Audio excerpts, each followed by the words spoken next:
Sanadina Hamerzidanani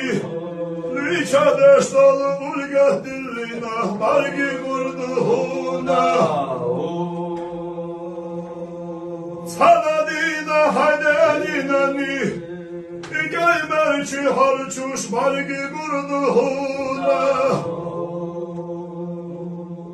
Gaymerçi harçina Hadanani lehti vahadillina Bargi kurduhuna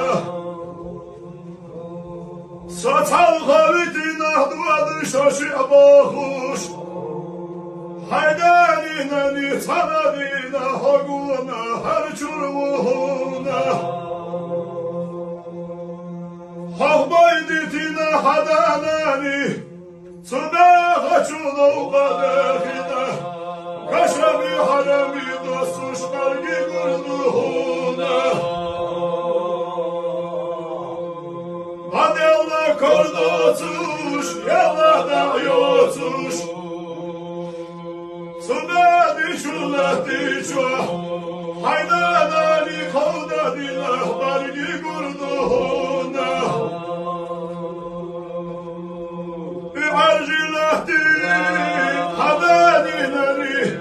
Sanadina da dostuş bargi kurduhuna Haydanani tadella Suşila çufu samiya Hayuha verzurvuhuna Danani tadella İdanani ilina yol çufu samiha verzurvuhuna Samerzinana yalla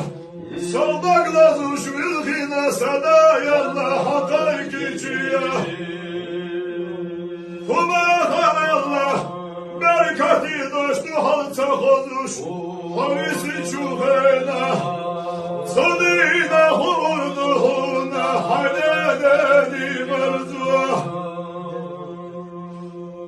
Haydanani da belçi Sari merzua